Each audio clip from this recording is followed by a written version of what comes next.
O valor do Bitcoin, a mais popular das moedas virtuais, continua em queda livre. Nesta segunda-feira, a desvalorização foi de 15%, com o Bitcoin cotado a menos de 7 mil dólares. No dia 17 de dezembro do ano passado, ele chegou a valer 20 mil dólares. Desde então, o preço caiu 65%. E apesar do sobe e desce no preço do Bitcoin, muitos empresários foram até o Paraguai atrás de energia mais barata para instalar mineradoras de moedas virtuais. Pode até não parecer, mas isso aí é uma mineradora.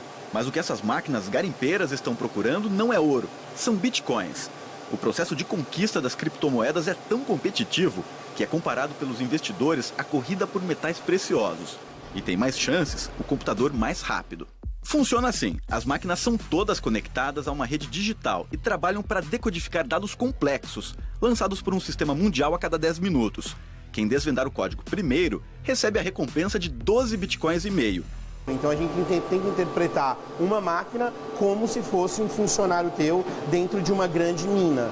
Então não significa que os teus funcionários vão achar ouro sempre. É tentativa e erro. Ele está cavando, uma hora ele vai achar pirita, uma hora ele vai achar ouro.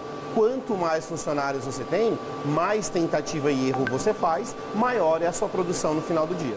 Cidade do Leste, segundo município município paraguaio, se tornou um polo de produção de criptomoedas. 5 mineradoras já funcionam na cidade, todas de donos brasileiros. Neste barracão, 80% dos equipamentos instalados são de clientes de 10 países diferentes. Eles alugam o espaço da mineradora para que as máquinas fiquem aqui funcionando o tempo todo. O principal atrativo para esses investidores é o custo da energia elétrica bem mais barato no Paraguai. No Paraguai, o custo médio da energia é de 7 centavos de dólar por quilowatt. No Brasil, o custo mínimo é de 28 centavos de dólar por quilowatt. A conta de luz da mineradora é, em média, o equivalente a cerca de 420 mil dólares por mês. No Brasil, esse valor seria o equivalente a mais de 2 milhões e meio de dólares. Além dos 6 mil computadores, a mineradora ainda precisa de muita ventilação. É que com as máquinas rodando 24 horas por dia, o calor ali dentro beira o insuportável. Estamos falando em 60 graus e às vezes até 80 graus de temperatura. E o nosso desafio é tirar esse calor do ambiente interno da fábrica sem ter um custo alto com refrigeração. Um estudo feito pela empresa britânica Power Compare, especializada em análises energéticas, revela que a produção de dinheiro virtual já resulta em um grande aumento no consumo de energia em todo o planeta. Para se ter uma ideia, o gasto de energia com a mineração de bitcoins já supera o consumo total de energia de um país como a Irlanda. Por ano, o custo de geração de bitcoins é de 1,5 bilhão de dólares. Apesar de ser um mercado em expansão, as criptomoedas carregam riscos enormes e uma constante variação nas cotações. Nosso comentarista de finanças pessoais, Sami Dana, já está aqui no estúdio. Sami, boa noite para você. Boa noite, Renata. Nós vimos que lá na mineradora de bitcoins está tudo muito aquecido, mas no mercado não é isso que a gente está vendo. Pois é, Renata, é isso que você comentou antes dessa reportagem. O Bitcoin despencou o preço. Vamos dar uma olhada no que a gente preparou. Primeira coisa, eu trago para você aí de casa um estudo da Susan Athey, é uma professora. Esse estudo foi publicado pela Stanford School of Business e ela mapeou a característica de quem compra Bitcoin. Então, 65% comprou uma vez das pessoas, comprou uma vez, nunca mais vendeu. A gente tem 13% das pessoas que estão comprando e vendendo operações em curto prazo, 8,13% aplicações de longo prazo não frequentes e a gente tem também quem compra e vende em longo prazo, 4%. Agora, o que chama a atenção é que os mineradores, os antigos, os novos, as pessoas que usam Bitcoin, totalizam 8,87%. E aí um número que eu me assustei. De todo mundo que ela mapeou, só 0,36% das pessoas usam de fato como moeda, ou seja, pagam alguma conta em Bitcoin, e aí você vê como está distante ainda o uso como moeda. Então esse é o primeiro ponto que a gente levantou. Aí a gente vai para o próximo, em que a gente tem um artigo do Journal of Monetary Economics, que é um dos principais periódicos acadêmicos. É muito difícil publicar algo nesse tipo de jornal.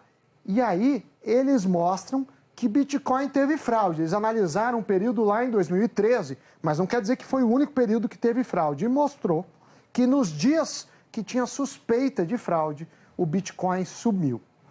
E subiu muito. E essa corretora aí, essa Mt. Gox Bitcoin, comprou um monte de Bitcoin, vendeu, foram acusados, acabou quebrando. As pessoas que investiram por essa corretora perdendo dinheiro, foi o caos. E aí, Renata, tem mais um ponto que eu queria chamar a atenção aqui, que é o gráfico de preços. Se a gente pegar março do ano passado, o Bitcoin valia R$1.224. E aí começou, 1.224 dólares. Aí subiu, bateu 20 mil dólares, como você mesmo comentou, em dezembro, e aí tem despencado, um pouco antes do final do ano despencou bastante, e nos últimos dias continua, inclusive eu fui ver o preço agora, já estava menos de 6.400 dólares, e aí tem uma teoria que a gente vai projetar por cima desse gráfico, que é uma teoria de bolhas. Eu já falei, inclusive, aqui no Jornal da Globo, que eu entendo o Bitcoin como bolha, ainda não enxergo como uma moeda. A tecnologia, Renata, é excelente, mas a gente pode ver por esse prisma, e aí, é claro que é uma opinião, mas eu não estou sozinho, tem grandes economistas, ganhadores do prêmio Nobel, falam isso, então mostra que sempre decola, aí tem a primeira venda, aí entra a mídia, que é quando entrou aqui, mais recentemente, isso a gente está falando do segundo semestre, entusiasmo, ganância, novo paradigma, aí começa a cair. Então a gente vê uma similaridade um pouco do gráfico de uma bolha qualquer com a do Bitcoin. E por fim, a gente levanta alguns dados, que tem mais de 1.400 moedas digitais no mundo. Será que o Bitcoin é a que vai ficar? E quanto vale? Ninguém tem um modelo de preço ainda forte sobre isso.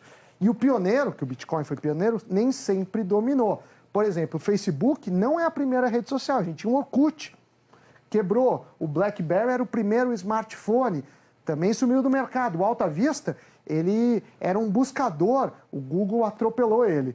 O que eu queria falar que 60%, que já não é mais, isso foi quando a gente fez isso, o telão agora já está em 68%, não é ajuste. A mesma coisa do dólar, que fechou a 3,25, de repente ir para 1,30. Na verdade, 68% daria 1,05. Então, muito cuidado com o Bitcoin, a tecnologia é bacana, mas sobre preços ainda é muito risco. Muito obrigada, Sami. Até semana que vem. Até a próxima. Tchau, tchau. Daqui a pouco, bate-papo esportivo.